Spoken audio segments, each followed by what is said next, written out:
Doom from 1993 is the best video game in the world. It revolutionized the FPS genre. But if you already saw my Doom on Super Nintendo video, or if you just exist, you probably already know that. So why would I bring it up again? Well, it turns out that I happen to own a version of Doom that might be just as bad as that one. Possibly worse. It's Doom for the Sega 32X. Now, what's a 32X? Well, let me take you back to the 90s. Back then, every console was about bits. Since everyone was an idiot back then, they all kinda just assumed that more bits is automatically better in every situation. The 16-bit Genesis single-handedly knocked Nintendo down a few pegs until they came out with their own 16-bit Super Nintendo. So that's when Sega goes, okay, well guess what? Sega 32X, dude. Yeah, now Sega's 32-bit. The 32X was an add-on for the Genesis, which had its own special library of 32-bit games, which were all supposed to be graphically and technically badass on the whole. And a lot of them were.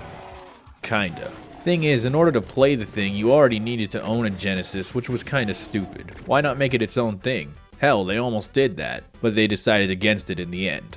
I almost wonder if they knew Genesis would end up being their only massively successful console, so they just threw everything into keeping it alive. Well, anyways, what better game to test the capabilities of the 32X than another port of Doom?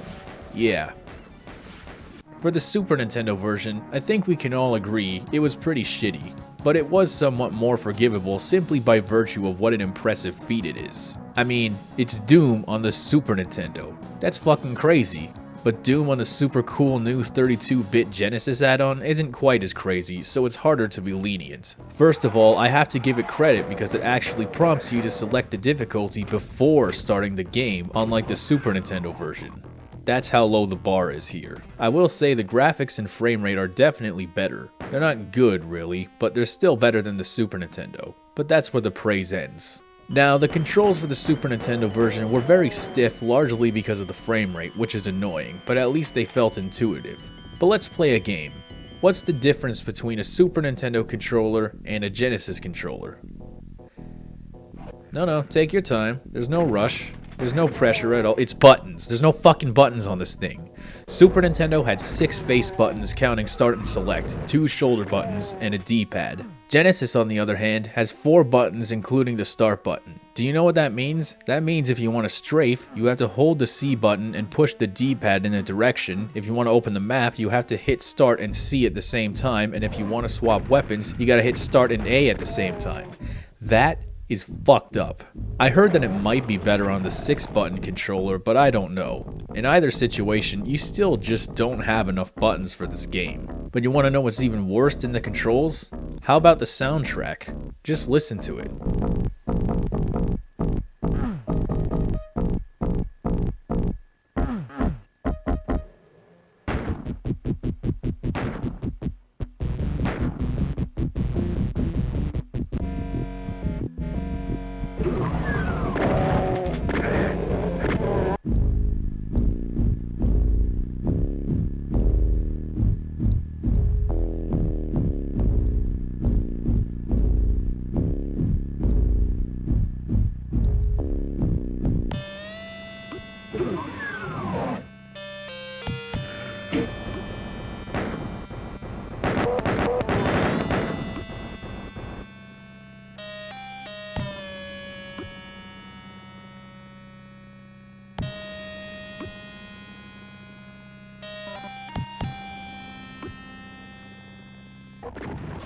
That has to be the single most pitiful version of Sign of Evil I have ever heard in my life. No, really, it's nasty. Look, I understand that the Genesis doesn't really have the sound capabilities that the Super Nintendo does, but you'd think with an entire hardware add-on that requires its own friggin' AC adapter that they'd be able to do a little bit better. Hell, even without it, plenty of games sounded awesome on the Genesis. So I can only conclude that this was a fuck-up.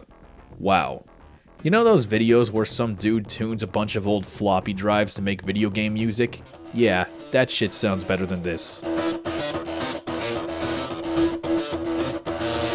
But you want to know what's even worse than that? The sugar on top? The cream of the cream, if you will? This version doesn't even have half the levels. Seriously.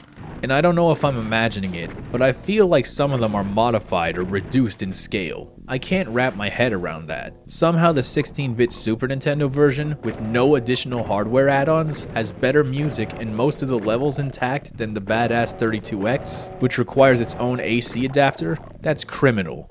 That's worse than Rayman 2 on PlayStation. The game has a level select option where you can choose from one of the first 15 levels, but in order to get to the last two, 16 and 17, for the true ending, you need to beat the game all the way from level 1 without skipping. But you won't believe what happens when you beat the game the improper way with the level skip. Seriously, just take a guess what happens. I want you to picture in your mind what's gonna happen, alright? Well, here it is.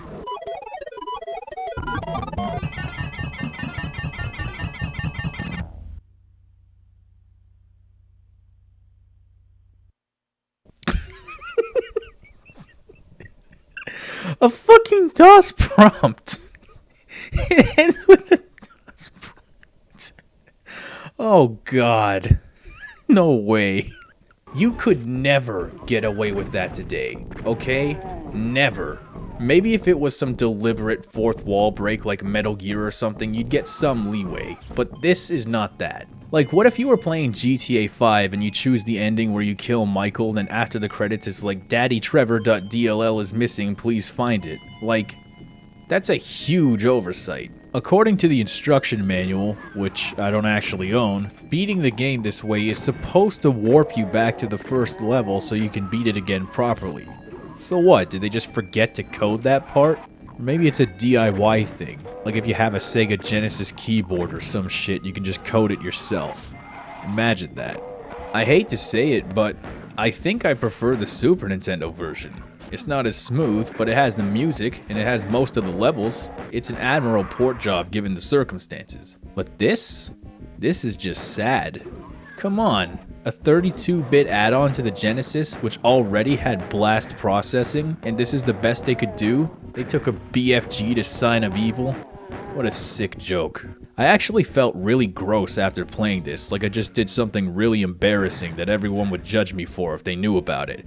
Like if my boss found out or something, they'd have to fire me and put out a public statement. I don't know. Bottom line, don't play this version. It's garbage.